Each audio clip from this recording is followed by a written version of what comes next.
슈카이브입니다. 믿음.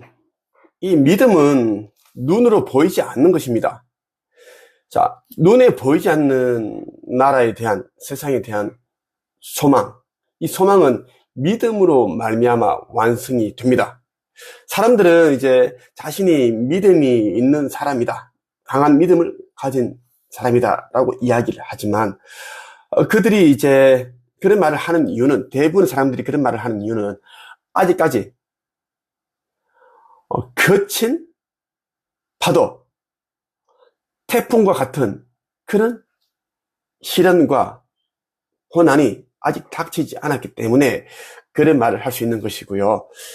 정말 하느님께서 주시는 고난은 보통 사람들이 상상하기에도 벅찬 힘든 그런 일들이 닥치게 되었습니다. 성서에 나오는 수많은 주인공들, 예언자들, 선지자들, 그들이 걸어왔던 길을 보면은 가시밭길 그 정도로도 표현하기가 부족합니다. 정말 목숨을 내놓고, 자기의 목숨을 여호와께 다 그냥 내어놓고 정말 사자들이 울울거리는 그런 곳을 걸어 다녔던 사람들입니다. 네. 물론 그러한 과정에서도 그들은 믿음을 잊지 않았지만 때때로는 인간적인 그런 생각으로 불안감, 두려움에 휩싸이기도 했습니다. 그때마다 여호와께서는 이렇게 세워주시고 붙잡아 주시고, 때로는 구원의 방패가 되어주시기도 하셨고, 그리고 그 어떤 군대도 가지지 못한 그런 무서운 칼이 되어서 그들과 싸워서 다 물리쳐 주기도 하셨죠. 자, 대표적인 예가 다윗입니다. 나는 개인적으로 다윗을 너무너무 좋아합니다. 솔로몬도 좋아하고 다윗도 좋아합니다. 하지만 이제 그들이 이제 말년은 정말 이제 좋지 않았습니다. 특히 솔로몬은 너무 비참했어요. 비참했고 한데, 어쨌든 간에 이제 그들이, 특히 다윗이 왕이 되기까지 그 15년 고난의 기간, 나는 그 과정에서 정말 많은 깨달음을 얻었습니다. 정말 다윗이 걸어간 길은 어떤 사람도 할 수 없는 그런 길이었다. 정말 그런 생각이 참 많이 들더라고요. 자, 다윗은 15년 동안 연단 훈련의 시간을 거치게 됩니다. 이것은 이제 사람들이 생각하기에는 정말 상상도 못하는 그런 힘든 일이었어요. 그런데 결국은 다윗이 이스라엘의 왕이 됩니다. 왕이 되게끔 그렇게 훈련하고 연단시키는 시간이 15년이었다고 여러분들이 느끼면 좋겠습니다. 그래서 크게 지을 사람들은 그 무게에 맞는, 왕관의 무게에 맞는 시련과 역경, 고난이 무조건 오게 되어 있습니다. 자, 위치가 낮은 자들, 정말 보잘것없는 사람들은 아예 시련이랄 것도 오지도 않습니다. 그들 자체가 이제 용기가 없고 담대하지 못하기 때문에 시련이 닥치지 않는다라는 이야기입니다. 그래서 여러분들이 이제 나를 알게 되어서 겪는 이런저런 고난들은 정말 여러분들이 이제 때가 다 되어서 깨어났고, 이제는 앞으로 대단한 사람, 큰 사람, 대단하다 크다란 말은 뭐냐면 아버지 하나님께서 맡기신 그 일을 할 사람이기 때문에 단단하게 만들어 주시고 계신다 라고 보시면 좋겠습니다. 자, 다윗은 어린 나이에 이제 사무엘을 통해서 왕으로 기름 부음을 받았어요. 자, 형제들 가운데 이제 가장 막내였던 다윗이 왕으로 그렇게 이제 간택이 된 것입니다. 그런데 이제 이 사무엘을 통해서 왕으로서 기름 부음을 받았으나 현실은 아무것도 변한 게 없었습니다. 여전히 목동이었습니다. 그리고 무시를 당했어요. 가족들로부터 무시를 당했습니다. 형들로부터. 자, 그런데 말이에요. 여호와께서는 사무엘을 통해서 이 막내 아들 양치기, 목동이었던 다윗에게 이 앞으로 왕이 될 거라는 기름 부음을 주셨는데, 이때부터 다윗은 고난의 시간이 시작이 되는 것입니다.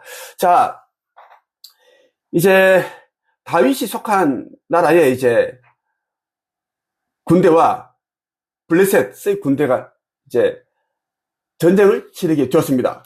이때 골리앗이라는 아주 큰 거인이 등장을 하는데 장군이에요. 그 누구도 골리앗과 대적해서 싸울 생각이 없습니다. 너무 두렵기 때문입니다.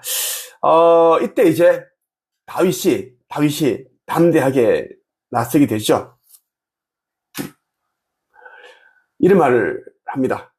어떻게 여호와를 모욕하고 모독하고 욕을 하고 있는데 다들 가만히 보고 계십니까? 왕과 여러 신하들이, 장군들이 그러죠. 저 자는 너무나 강하고 아무도 이길 수가 없다라고 하지만 다윗은 어떻게 담대하게 자기가 나가서 싸워서 저자를 죽이고 목을 베겠다라고 합니다. 실제로 골리앗을 쓰러뜨린 후에 다윗은 골리앗의 칼을 뽑아서 골리앗의 목을 잘라버립니다. 그리고 머리를 덜게 돼요. 이 일로 이제 다윗은 정말 유명하게 됩니다.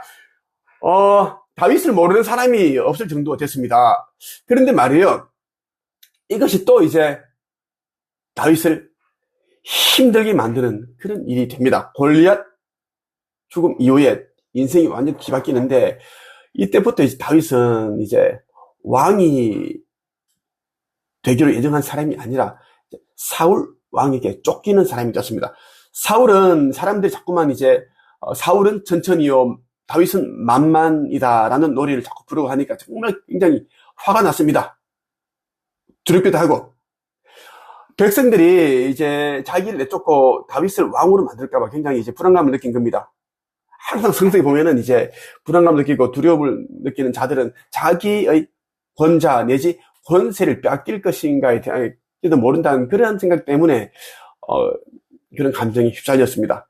예수를 죽이게 된 이유도 이제 물론 시나리오였지만, 전개 시나리오였지만 죽이게 된 이유도 율법학자들 그리고 뭐 서기관들, 대제사장들이 자기 자리를 빼앗길까봐, 권위가 무너질까봐 해서 예수를 죽이게 된 거죠. 자, 그래서 다윗은 왕이 될 사람으로 그렇게 기름 부음을 받았으나 쫓기는 자, 도망자 신세가 되는데요.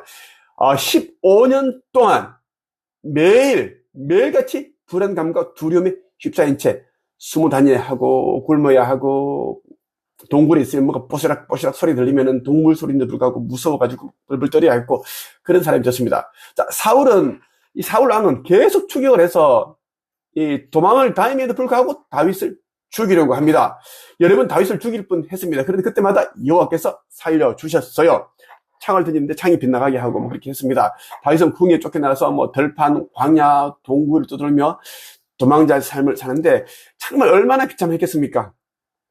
자, 나라에서 자기를 모르는 사람들이 없는데 왕보다 더 인기가 있고 한데 정말 이제는 들판, 광야, 동굴에 숨어서 지내면서 자기 목숨이 언제 달아날지도 모르는 그런 상황에 있는 것입니다. 정말 비참할 것 같아요. 수모, 수치심, 모욕감 장난 아닐 것 같아요. 자, 친구 요나단과도 결국 헤어지게 되죠. 다윗을 가장 아끼고 사랑했던 요나단, 내가 받은 마음이 너무 뭉클했습니다. 어떻게 저런 피부치도 아닌데 이 사울 왕의 아들이 요나단이 자기 아버지의 명을 거역하고 이 사울을 그렇게 챙기고 사랑을 합니다. 정말 너무 정말 애틋해요. 자, 너무 안타까우니까 요나단도 자기 아버지가 너무 원망스럽고, 왜 이 아버지께 충성을 다하고 내가 둘도 없이 사랑하는 그런 친구를 다윗을 죽이려고 할까? 너무 순수한 자였습니다. 요나단은 순수, 권자에 대한 아버지 왕위를 물려받을 생각도 없고, 오히려 이제 다윗에게 왕위를 주고 싶어하는 그런 자였어요. 자리가 부족하다면, 능력이 부족하면 당연히 다른 사람에게 권자를 넘길 수 있는 그런 깨끗한 자였어요. 그래서 너무 마음이 좀 안 좋았습니다. 자, 도망 중에 이제 다윗은 이제 블레셋으로 도망을 가게 됩니다. 블레셋 알죠? 예전에 이제 골리앗 장군이 있었던. 자, 또 한 번은 블레셋 땅에서 살면서 이스라엘을 속이는 방식으로 생존하기도 하죠. 이때는 이제 정말 말이 안 되는 그런 미신측 연기도 했습니다. 그 사람들에게 정신병자, 미쳐있는 사람, 그런 연기를 하면서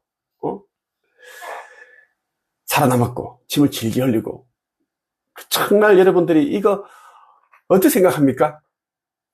그렇게까지 해서 생존을 했습니다. 생존을 했어요. 그러니까 이 다윗이 15년 동안 도망 다니면서 뭐 들판, 광야, 뭐 동굴 사람들이 또 자기들이 계속 쫓아오고 군대가 쫓아오고 사울 왕이 보냈고 또 블레셋으로 도망갔는데 그곳에서 또 다윗이다, 다윗 왕이다 알아보니까 또 무서우니까 또 미친 사람 침을 질질 연기를 하고 야, 이것은 진짜 사람 그죠? 정말 이거는 훈련과 인단이 아니면 할 수가 없는 일이에요. 정말 포기할 수밖에 없는 그런 상황을 수도 없이 직면을 한 겁니다. 자, 그런데 말이에요. 이 긴 고난 속에서 중요한 장면이 나오는데 다윗이 이제 사울 왕을 죽일 기회가 2번 있었습니다. 바로 앞에 사울 왕이 자고 있었고 동굴 앞에서 그때 칼을 빼들고 죽이면 되는데 다윗은 죽이지 않았습니다. 왜? 여호와께서 세우신 왕을 자신의 힘으로 죽인다라는 것은 있을 수 없는 일이다. 이것이 다윗의 마음이었습니다. 믿음이었어요. 여호와에 대한 마음이었어요. 믿음. 하느님께서 세우신 왕을 내가 화가 난다고 해서 죽이서는 안 된다. 하느님의 말씀이 떨어지지 않는 한. 자, 이런 고난의 끝에 다윗은 어떻게 되었습니까? 사울이 정말 비참하게 죽게 됩니다. 자식들이 다 죽어요. 아들이 죽고 비참하게 죽고 자식들이 먼저 죽고 자기도 죽습니다. 적들에게 칼을 맞아 죽는 것보다는 자기 그냥 자결을 해버립니다. 정서에 보면 칼에다가 배를 이렇게 찔러서 죽는 장면이 나옵니다. 그리고 나서 15년 동안 그 힘든 고난, 훈련, 연단의 길을 걸어왔던 다윗은 이스라엘의 왕이 되게 되죠. 자, 결국은 왕이 됩니다. 먼저 이제 유다 지파의 작은 한 지파의 왕이 되었지만 그 후에 전체 이스라엘의 왕이 됩니다. 자, 여호와께서 그러한 계획 속에서 다윗을 왕으로 만드신 겁니다. 아버지 하나님께서 내게 말씀하십니다.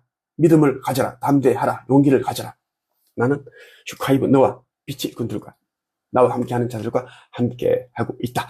너희들이 생각하는 방식으로 나는 너희를 돕지 아니한다. 내가 돕는 방식은 너희들이 알지 못하는 방식이다. 라고 말씀을 하셨습니다. 자, 이 말씀 드리고 싶어요. 15년의 연단의 시간은 다윗이 그렇게 힘든 길을 걸어온 그 시간은 단순한 고난이 아니었습니다. 왕이 될 사람을 왕답게 만드는 시간이었습니다. 힘을 가지기 전에 그 힘을 어떻게 사용하는지를 배우게 하는 그러한 과정이었다라는 이야기예요. 다윗의 고난은 절대 실패의 시간이 아니고 왕으로서의 준비를 시키는 시간이었다는 말씀을 드리고 싶습니다. 여기까지 할게요.